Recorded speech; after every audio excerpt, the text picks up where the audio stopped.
सहगल साहब हैं जो कि पूर्व कैबिनेट सेक्रेटरी हैं, दिल्ली सरकार में रह चुके हैं। सहगल साहब, इस रिपोर्ट की मोटी मोटी बातें तो आपने देख ली होगी। ये क्या लगता है कि इस रिपोर्ट के आधार पर बात आगे कहां तक पहुंचेगी? लेकिन थोड़ा सा मैं चाहूंगा प्रक्रिया पहले समझाए कि रिपोर्ट पेश होने के बाद आगे क्या होता है, क्या सब विकल्प होते हैं इस रिपोर्ट पर एक्शन लेने के? देखिए, तो सबसे पहली चीज तो यह है कि रिपोर्ट क्यों बनती है और कैसे बनती है। ये सीएजी जो है ये कॉन्स्टिट्यूशनल अथॉरिटी है। कॉन्स्टिट्यूशन में सीएजी क्रिएट किया गया, वह बिल्कुल टोटली इंडिपेंडेंट अथॉरिटी है। उसकी सारी अपॉइंटमेंट्स वगैरह सीएजी करते हैं। सीएजी सुप्रीम कोर्ट की तरह अलग अथॉरिटी है, सरकार के बाहर है। तो उनका एक बेसिक काम ये है कि एक तो जीएफआर जो जनरल फाइनेंशियल रूल्स बने हुए हैं गवर्नमेंट के वो फॉलो हों। दूसरा ये है कि जिसने जितना बजट जिस तरीके से पास किया गया उस तरीके से बजट स्पेंड भी हो, और उसको करने के लिए उनके पास पूरी शक्तियां हैं। उनका जनरली एक इंस्पेक्शन होता है, उनके अपने आते हैं अकाउंटेंट, सारे हर फाइल उनको दिखानी पड़ती है। हर फाइल उनको दिखाते हैं, वो इंस्पेक्ट करते हैं। उसके बाद अगर उनको कोई खामी मिलती है तो उस पर एक नोट बनाते हैं। नोट बना के विभाग को भेज देते हैं। विभाग से जवाब मांगते हैं। विभाग का जवाब आता है उनके पास। उसके ऊपर अगर वो जवाब से सेटिस्फाई हो जाते हैं, अगर विभाग उनको सेटिस्फाई कर देता है तो वो उसको ड्रॉप कर देते हैं, नहीं तो उस पर एक पैरा बना देते हैं।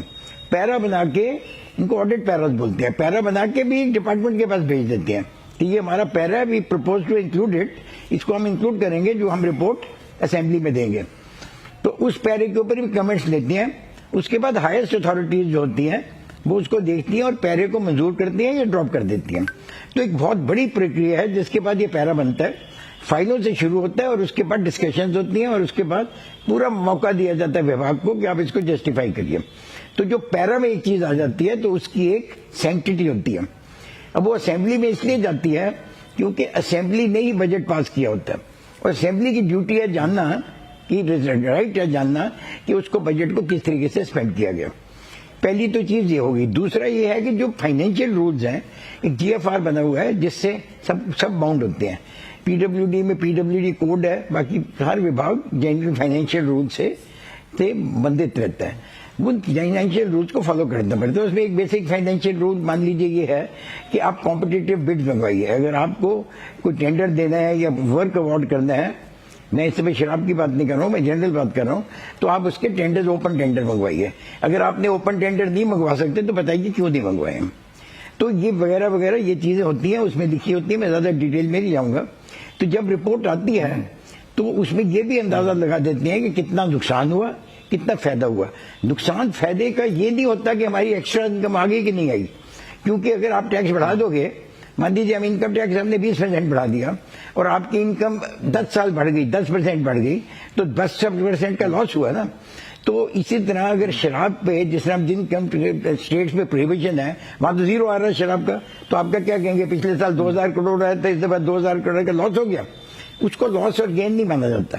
लॉस और गेन उसको सीएजी मानते हैं जो कि नई पॉलिसी के मुताबिक या नई स्कीम के मुताबिक होना चाहिए था, वो नहीं हुआ, वो अब नहीं हुआ। और वो क्यों नहीं हुआ, वो क्यों नहीं हुआ इसका जवाब उनके वो नहीं देते। वो हुआ नहीं हुआ वो बता देते हैं कि ये होना चाहिए था, ये नहीं हुआ। और वो इसलिए नहीं हुआ कि आपने, जिसने आपने अभी बताया कि यहाँ दुकानें खोल दी जो कि अलाउड नहीं था, उन दुकानों में जाके 900 करोड़ का लॉस हो गया।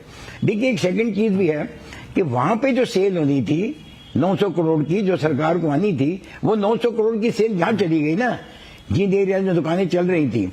तो वो जो वहां जो दुकानें चला रहे थे नहीं, प्रॉफिट हो गया। रोकूंगा चूंकि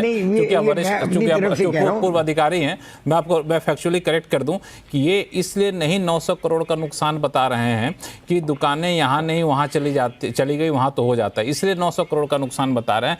चूंकि नॉन कन्फर्म एरिया होता है, जोन होता है, जो आप जानते ही होंगे, जो दिल्ली मास्टर प्लान के हिसाब से कई सारे इलाके हैं जहां पे शराब की दुकानें खोलने की छूट नहीं दी गई थी। अब इन्होंने कहा ये कि लाइसेंस जब जारी कर रहे थे, टेंडर डॉक्यूमेंट, तो कहा कि आप ऐसे इलाकों में भी शराब की दुकान खोल सकते हैं बशर्ते कि आपको संबंधित अथॉरिटी अलाउ कर दे। अब लाइसेंस दे दिया बगैर संबंधित अथॉरिटी के मंजूरी के। यही सीएजी रिपोर्ट यहाँ पर हाईलाइट किया, मैंने पूरी रिपोर्ट पढ़ी है। डीडीए ने अथॉरिटी मंजूरी नहीं दी, एमसीडी ने मंजूरी नहीं दी, आपने लाइसेंस दे दिया, लाइसेंस फिर भी आपने उससे ले लिया।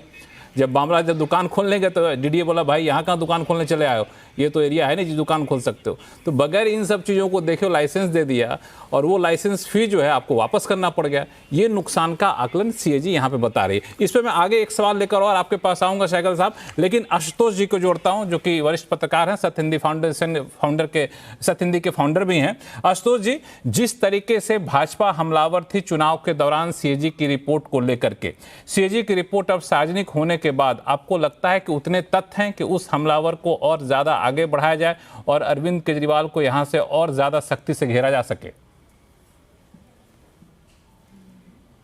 देखिए लक्ष्मण जी, मैंने इस रिपोर्ट को जितना मैं देख पाया हूं, उससे एक बात स्पष्ट है कि ये रिपोर्ट चूचू का मुरब्बा, इसके अलावा कुछ नहीं इसमें। क्योंकि ये सरकार का अपना प्रेरोगेटिव है, ये उसका अधिकार होता है कौन सी पॉलिसी बनाए, कौन सी पॉलिसी को रिजेक्ट कर दे। कोई ये सरकार पे ये क्वेश्चन नहीं कर सकता कि आपने ये पॉलिसी क्यों बनाई। पॉलिसी को लागू तक करने का अधिकार होगा ना, जो पॉलिसी को बनाया उस पॉलिसी को तो उसी हिसाब से लागू तो करेंगे। एक मिनट। लेकिन आप किसी सरकार को, किसी अधिकारी को, किसी चीफ सेक्रेटरी को, किसी चीफ मिनिस्टर को, किसी प्राइम मिनिस्टर को आप इस आधार पे नहीं फांसी पे चढ़ा सकते कि आपने ये पॉलिसी क्यों बनाई। उनका ये अधिकार है कि कौन सी पॉलिसी बनाए, कौन सी पॉलिसी ना बनाए। वो पॉलिसी गलत हो सकती है, वो पॉलिसी सही हो सकती है, उस पॉलिसी से लाभ भी हो सकता है, उस पॉलिसी से नुकसान भी हो सकता है, उस पॉलिसी से कुछ भी नहीं हो सकता।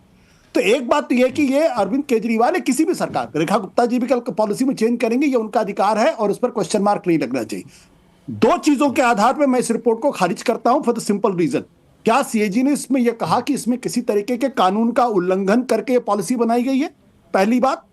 दूसरी बात, क्या इसमें किसी तरीके से किसी को फायदा पहुंचाने के लिए क्विड प्रो को हुआ है क्या? इन दोनों मसलों पर यह रिपोर्ट पूरी तरीके से साइलेंट है। और जो लॉस की बात की जा रही है, ये प्रिजम्पटिव लॉस किया जा रहा है। राजीव जी आ रहा हूं आपका, ये प्रिजम्पटिव लॉस की बात की जा रही है। ये कहा जा रहा है दरअसल नोशनल लॉस है कि आपने लाइसेंस दे दिया नॉन कन्फॉर्मिंग इलाके के लिए और उसकी वजह से 941, यानी अगर वहां पे वो खुले होते तो, या जैसे आपने कहा कि tender not issued for 19 zone में आपने टेंडर इशू नहीं किए, इस वजह से 890.115 का नुकसान हो गया। या आपने कहा कि फी वेवर कर दिया इसलिए आपने 44 का हो गया मार्जिन। ये सरकार का प्रेरोगेटिव है कि वो 5% का मार्जिन देता या 12% का मार्जिन देता। अगर सरकार ने 5% से मार्जिन को बढ़ा के 12% कर दिया है या था जो भी है, तो क्या इसके पीछे कोई क्विड प्रो को था? क्या इसके पीछे किसी तरीके का भ्रष्टाचार इन्वॉल्व था? क्या आबकारी मंत्री ने पैसे लेकर ऐसा किया था क्या? अगर इस बारे में मैंने इस रिपोर्ट को देखा है, साइलेंट है। अगर ये साइलेंट है तो फिर इस रिपोर्ट का कोई मतलब नहीं है। हाँ, अब ईडी सीबीआई अगर जांच कर रही है, ईडी सीबीआई को अगर कहीं मनी ट्रेल मिलता है, ईडी सीबीआई अगर ये एस्टैब्लिश करने में कामयाब होती कि क्विड प्रो को हुआ है, कुछ लोगों से पैसे लेकर इस पॉलिसी को बदला गया या उसमें चेंजेस किए गए, तो बात अलग है।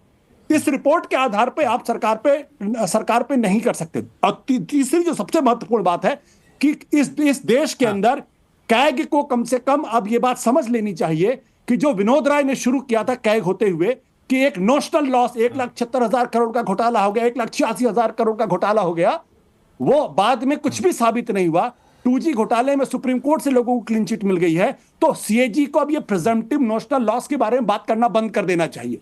इससे देश की अर्थव्यवस्था में और देश की पॉलिटिक्स में आपके पास दोबारा से आऊंगा क्योंकि राजीव जेटली जी कुछ बोलना चाहता है। राजीव जी आपके पास आऊं, लेकिन मैं चाहता हूं हर्षवर्धन जी को भी डिबेट में जोड़ लूं। मैं हर्षवर्धन जी को जोड़ लेता हूं, फिर आप बोलिएगा। हर्षवर्धन जी, आशुतोष जी कह रहे हैं कि इस रिपोर्ट में ऐसा कुछ नहीं कहा गया है और ये चूचू का मुरब्बा है, और जिसके नोशनल लॉस की बात की गई, कोई ठोस आधार नहीं दिए गए हैं कि कानून का उल्लंघन किया गया है।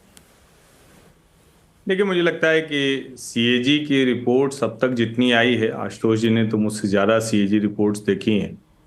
और सीएजी रिपोर्ट में होता क्या है, सीएजी रिपोर्ट कोई इन्वेस्टिगेटिव एजेंसी तो होती नहीं है कि वो कहेगी कि ये धारा, ये कानून का उल्लंघन, ये हो गया, यहाँ से पैसा यहाँ चला गया। ये सब काम एजेंसियों का है और ये हर कोई जानता है। कोई भी जो सीएजी रिपोर्ट्स पढ़ता है और इस तरह के जो भ्रष्टाचार के आरोप लगते हैं, सीएजी एकमात्र काम करता है। उसका काम ये है कि क्या सरकारी खजाने को सरकार की नीतियों से चोट पहुंची है, पहला ये।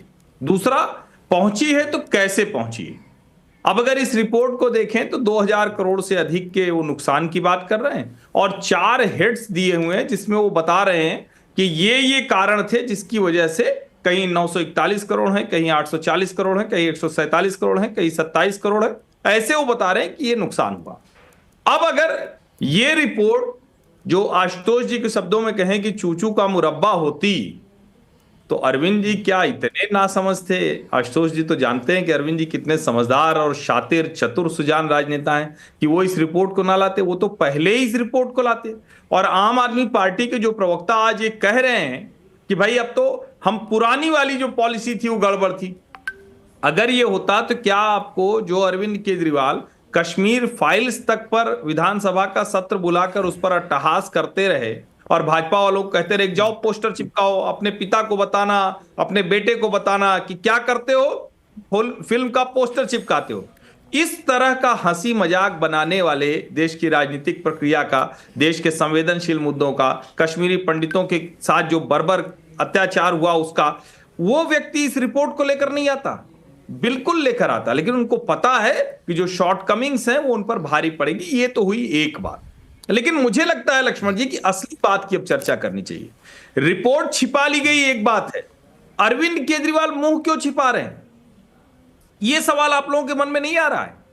आपको लगता नहीं कि अगर शराब घोटाले के मामले में सीएजी की जो रिपोर्ट आई है, अगर अरविंद केजरीवाल जरा सा भी उनके अंदर अब आत्मविश्वास बचा होता तो अभी आज आप प्रेस कॉन्फ्रेंस देखते अरविंद केजरीवाल जी की, नतीजा आने के बाद से गायब हैं एकदम। सोचिए, उनको यह नहीं सूझ रहा है कि बिना हम सांसद विधायक हुए कुछ कर सकते हैं क्या?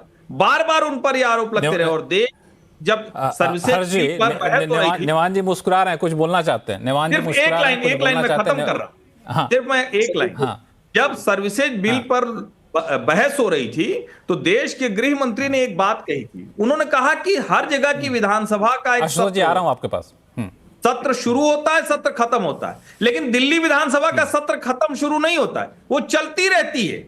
और ये आरोप लगा कि अरविंद जी इसीलिए सब कुछ विधानसभा के भीतर बोलते हैं क्योंकि बाहर वो बोल नहीं सकते, भीतर झूठ बोलते रहते हैं, विशेषाधिकार मिला हुआ है इसलिए वो फंसते नहीं हैं। आज वो कोई प्रेस कॉन्फ्रेंस क्यों नहीं कर रहे? ये डर समझिए आप।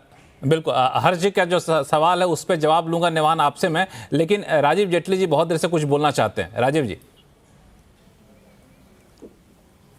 हाँ, मैं केवल आशुतोष जी की बात पे इतना बोलना चाहता हूं कि उससे पहले मैंने जो सहगल साहब है उनकी बात सुना था और बड़ी अच्छी बात उन्होंने बोली जीएफआर के हिसाब से। अब बताइए, कोई टेंडर, वही मैं बात सबसे पहले रख रहा था कि कोई टेंडर या ऑक्शन किसी वेंडर के साथ मिलकर के बनाया जा सकता है। अगर ऐसा बनाया जाता होता तो जीएफआर के हिसाब से जिन लोगों को प्रोत्साहित करना है कि सरकार के अंदर आकर के वो काम करें, या छोटे जो व्यापारी हैं जिनको और मौका मिलना चाहिए, वो लोग सारे तो अपना मौका गवा देंगे। क्योंकि अगर टेंडर सरकार के साथ मिली भगत करके मैं बनवा लेता हूं या ऑक्शन में पार्टिसिपेशन अपने पैरामीटर्स के हिसाब से डिसाइड करवा लेता हूं, तो उसके बाद उसका फायदा किसको मिलने वाला है इसका अंदाजा आप सीधा सीधा लगा सकते हैं। और यहां केवल कैग की बात नहीं है, यहां पे मल्टीपल एजेंसीज इस काम को कर रही हैं। जब बेल रिजेक्ट हुआ हाईकोर्ट से केजरीवाल साहब का, तो उसका ग्राउंड भी यही था।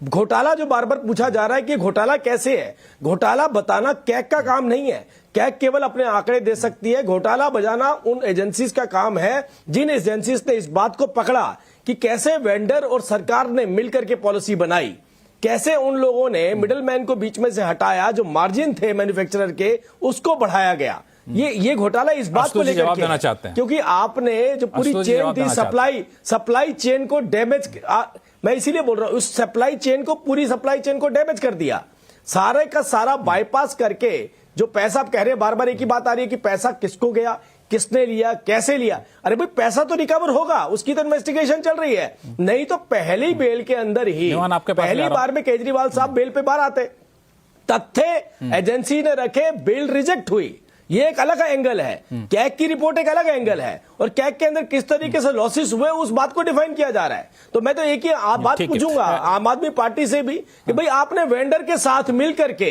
पॉलिसी क्यों बनाई, सीधी सी बात।